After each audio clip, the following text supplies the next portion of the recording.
Trump के Gaza शांति प्रयासों का पीएम मोदी ने किया स्वागत, बोले बंधकों की रिहाई महत्वपूर्ण कदम।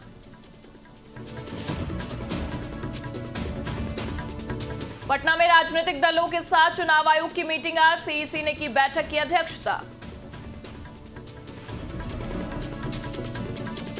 बीजेपी की पटना में आज से 2 दिवसीय बैठक, सहयोगियों संग सीट शेयरिंग पर होगी चर्चा।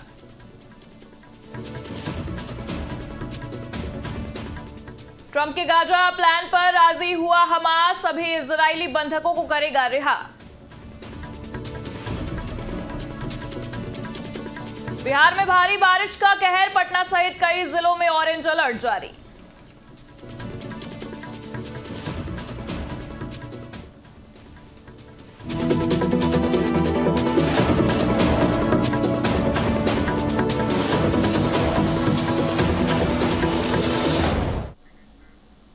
नमस्कार, आप देख रहे हैं आज की खबर और मैं हूं आपके साथ प्रगति ठाकुर। बुलेटिन की शुरुआत करेंगे बड़ी खबर के साथ।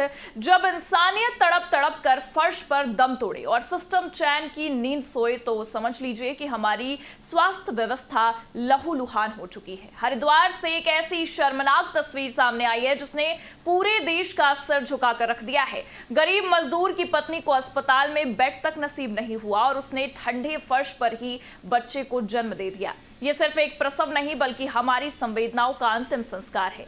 क्या कुछ है मामला और कैसे गरीब जो महिला है उसे जमीन पर फर्श पर ही प्रसव करना पड़ा, देखिए इस रिपोर्ट में।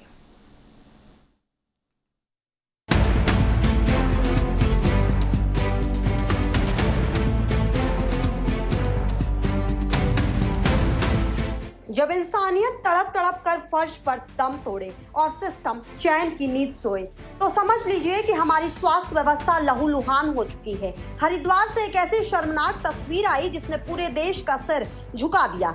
गरीब मजदूर की पत्नी को अस्पताल में बेड तक नसीब नहीं हुआ और उसने ठंडे फर्श पर ही बच्चे को जन्म दे दिया। ये सिर्फ एक प्रसव नहीं बल्कि हमारी संवेदनाओं का अंतिम संस्कार है। जी हाँ, सोचिए जरा वो पल कितना दर्दनाक होगा जब माँ अपने बच्चे को अस्पताल के बेड पर नहीं बल्कि ठंडे फर्श पर जन्म दे। जी हाँ, उत्तराखंड के हरिद्वार से एक ऐसी ही तस्वीर सामने आई है।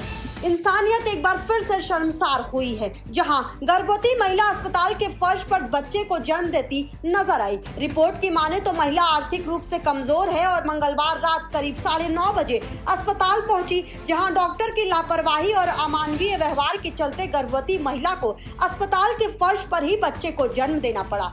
पीड़िता के परिजनों का कहना है कि जब मैं यहाँ सुबह आई तो उसने सारी चीज बताई कि किस तरह से उसके साथ व्यवहार किया गया और जब अंदर लेकर गए तो बेड पर लिटाने के लिए कोई तैयार नहीं था। डिलीवरी हो गई तो कहा और बच्चा पैदा करोगी, क्या कोई ऐसे बोलता है? यहाँ जो डॉक्टर बन के बैठी हुई थी और नर्स थी वो बोल रही थी कि उनकी रात की ड्यूटी थी, रात में ही 1:30 बजे लड़की हुई, दोनों ठीक से हैं। ऐसी लापरवाही होती है तभी जच्चा बच्चा को जान का खतरा हो जाता है। अगर बच्चे को कुछ हो जाता तो कौन जिम्मेदारी लेता?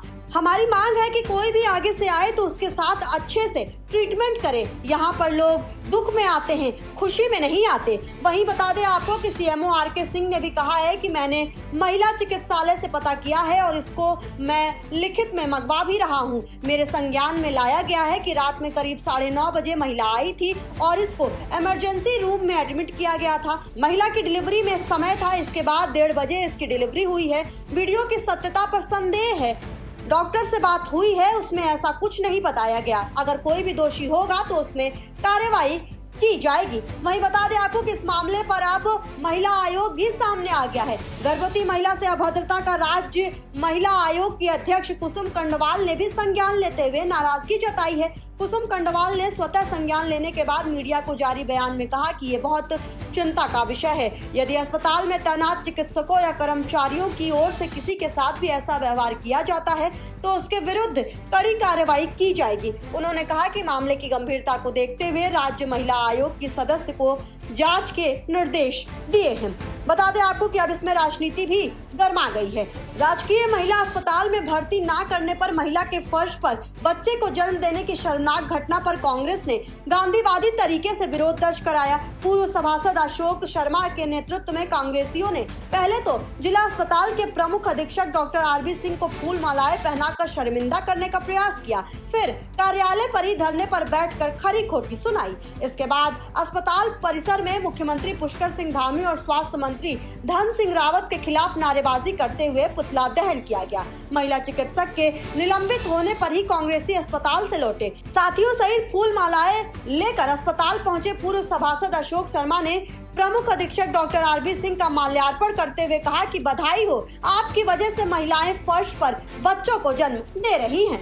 हरिद्वार के सरकारी अस्पताल में फर्श पर जन्मी ये बच्ची एक मासूम है। ये उस व्यवस्था का आईना है जहां गरीबी सबसे बड़ा अपराध है और बेबसी सबसे बड़ा गुनाह। सवाल ये है कि क्या हम ऐसे ही भारत का सपना देखते हैं जहां बड़े बड़े बजट की घोषणाएं होती हैं लेकिन गरीब माओं को फर्श पर बच्चे जन्मने को मजबूर होना पड़ता है। जब तक सिस्टम जवाबदेह नहीं बनेगा तब तक हर नया जन्म हमारी शर्मिंदगी और हमारी नाकामी की चीख बनकर ऐसे ही गूंजता रहेगा। आप क्या सोचते हैं कमेंट के माध्यम से जरूर बताइए और देखते रहिए आज की खबर। और इसी के साथ बढ़ते हैं अगली खबर की ओर। बरेली में जुमे की नमाज के बाद आई लव मोहम्मद को लेकर बवाल हो गया था। वहीं अब बरेली हिंसा मामले में राजनीति भी शुरू हो गई है। इसी बीच समाजवादी पार्टी के नेता प्रतिपक्ष माता प्रसाद पांडे समेत कई सांसदों का एक प्रतिनिधिमंडल आज बरेली जाने वाला था, लेकिन बरेली के जिला मजिस्ट्रेट ने पुलिस आयुक्त लखनऊ और अन्य जिलों के पुलिस अधीक्षकों को पत्र लिखकर यह निर्देश दिया है कि बिना इजाजत के कोई भी राजनीतिक प्रतिनिधि बरेली नहीं आएगा। विधानसभा में नेता विपक्ष माता प्रसाद पांडे ने बताया कि बरेली के जिलाधिकारी की चिट्ठी आई। उनका कहना है कि वहां मेरे जाने से माहौल बिगड़ जाएगा।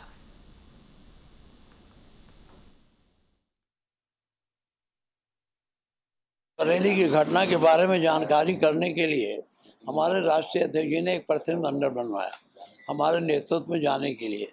उसमें कई सदस्य हैं, हमारे एमपी लोग हैं और सब हैं, लेकिन मैं यहाँ था नहीं। मुझे सूचना मिली शाम को 5 बजे तो मैं वहाँ से चला और रात को जब 12 बजे यहाँ अपने घर पर आया तो इसके पहले की जाने की कोई बात हो तो वहाँ बड़ी संख्या में पुलिस थी और हमको एक नोटिस पीजीआई थाने का समझा दिया।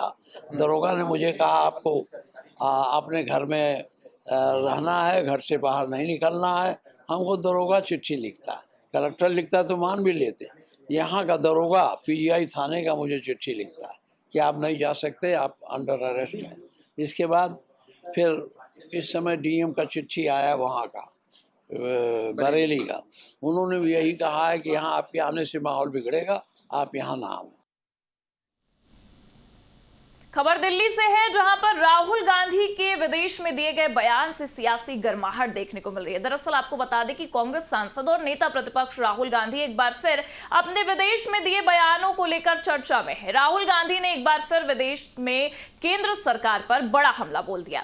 वहीं अब भाजपा सांसद निशिकांत दुबे ने राहुल गांधी के बयान पर पलटवार किया और कहा कि राहुल गांधी विदेश जाकर संविधान के लिए बात कर रहे हैं और भारत सरकार के खिलाफ बयानबाजियां कर रहे हैं। मुझे लगता है कि कांग्रेस को सारे देश से माफी मांगनी चाहिए।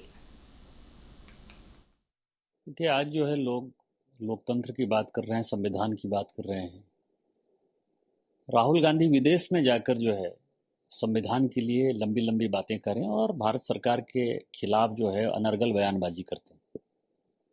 ये बयानबाजी वैसे ही है जैसे कि जाकिर नाइक मलेशिया से बोल रहा है, खालिस्तान का आतंकवादी पन्नू जो है वो कनाडा और अमेरिका से बोल रहा है, और सैयद सलाउद्दीन जो है वो पाकिस्तान जाकर बोल रहा है। उसकी भाषा और सोरोस फाउंडेशन से समर्थित राहुल गांधी जी की जो भाषा विपक्ष के नेता के तौर पर है, दोनों भाषाओं को यदि मिलाकर देखेंगे तो दोनों एक ही है।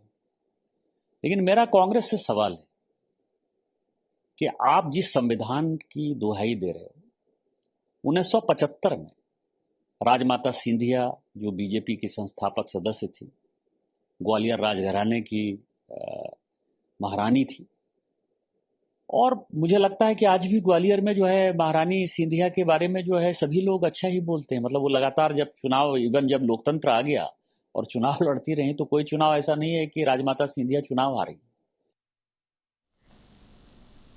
रुक करेंगे अगली खबर का। तमिलनाडु के कुरूर में बीते 27 सितंबर को टीवीके के प्रमुख विजय की रैली में मची भगदड़ में 41 लोगों की मौत हो गई थी। इसके बाद से इस मामले में सियासत भी 7वें आसमान पर पहुंच गई है। इसी बीच आज से शुरू हो रहे राष्ट्रीय सब जूनियर बास्केटबॉल टूर्नामेंट में भाग लेने के लिए टीवीके के महासचिव अधवा अर्जुन देहरादून पहुंचे हुए हैं। भगदड़ पर टीवीके महासचिव अधवा अर्जुन का भी बयान निकलकर सामने आया। अधवा अर्जुन ने कहा कि हम न्याय के लिए काम कर रहे हैं, सच्चाई सामने आएगी।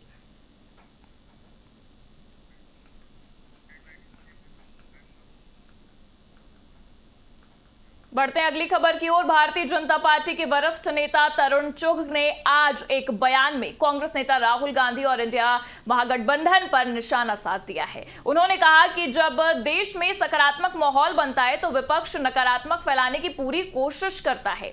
तरुण चुघ ने यह भी कहा है कि देश का जेनजी आज आत्मनिर्भर भारत के निर्माण में सक्रिय भूमिका निभा रहा है। पीएम नरेंद्र मोदी ने युवाओं को एक स्पष्ट लक्ष्य दिया है और इसका असर अब देश भर में दिखने लगा है। राहुल गांधी हो या इंडी गठबंधन के बाकी दल, देश की तरक्की, देश के अंदर जब भी खुशी का वातावरण होता है तो ये मातम की धुन चलाना शुरू कर देता है। भारत की जेन जी देश की तरक्की में काम कर रही है। भारत की जेन जी आत्मनिर्भर भारत बनाने में लगी है।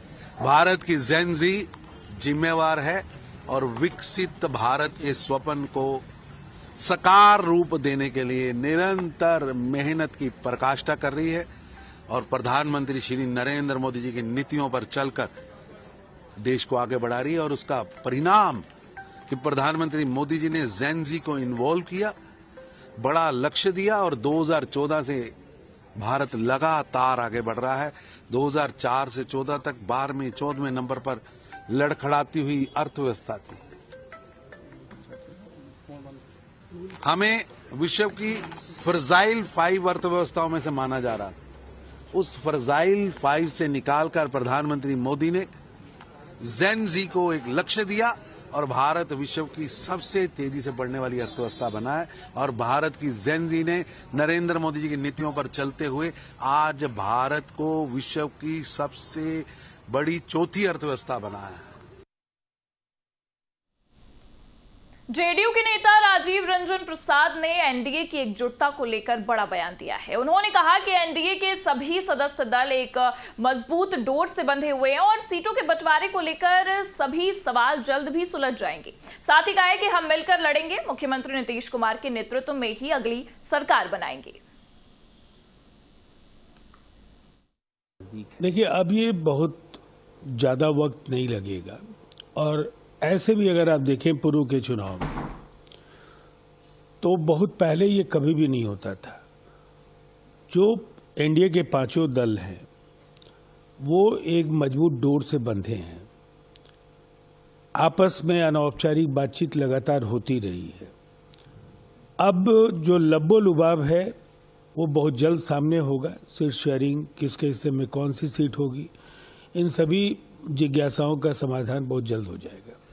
जीतन राम मांझी की पार्टी, चिराग पासवान की पार्टी जिस तरीके से दावे कर रही है, उनको कैसे आप लोग मनाने जा रहे हैं? देखिए, सभी दल अपनी बातें रखते हैं। अंततः एक गठबंधन के तौर पर एनडीए ने पहले भी किसी को भी असंतुष्ट होने का अवसर नहीं दिया है। सबको सम्मानजनक हिस्सेदारी मिले, सबकी भावनाओं का सम्मान हो। गठबंधन इसी सिद्धांत पर अब तक काम करता रहा है और बहुत जल्द न केवल ऐलान होगा, हम मिलकर लड़ेंगे। बिहार के मुख्यमंत्री नीतीश कुमार जी सर्वसम्मत चेहरे हैं, उनके नेतृत्व में ही अगली सरकार भी बनेगी और एक अपराजेय जनादेश के साथ हम इस समर को भी जीतने जा रहे हैं। उत्तर प्रदेश में आई लव मोहम्मद विवाद ने राजनीतिक माहौल को गर्म कर दिया है। समाजवादी पार्टी ने बरेली में हालात का जायजा लेने और पार्टी नेताओं से मिलने बरेली जाने का निर्णय लिया। इस प्रतिनिधिमंडल में मोहिबुल्लाह नदवी, इकरा हसन और हरेंद्र सिंह मलिक भी शामिल थे, लेकिन यूपी पुलिस ने गाजीपुर सीमा पर उन्हें आगे जाने से रोक दिया है। पुलिस का कहना है कि सुरक्षा कारणों से यह कदम उठाया जा रहा है। सपा ने इसे जनप्रतिनिधियों की आवाज दबाने की कोशिश बताया है। प्रशासन ने कहा कि कानून व्यवस्था बनाए रखने की जरूरत है।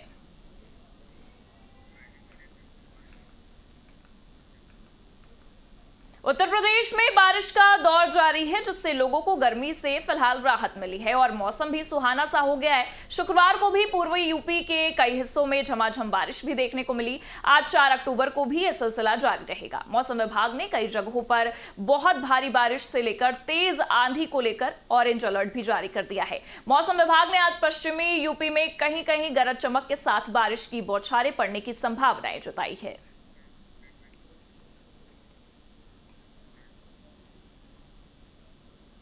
और इसी के साथ फिलहाल के लिए इस बुलेटिन में इतना ही। देश दुनिया की तमाम बड़ी खबरों के लिए आप देखते रहिए आज की खबर।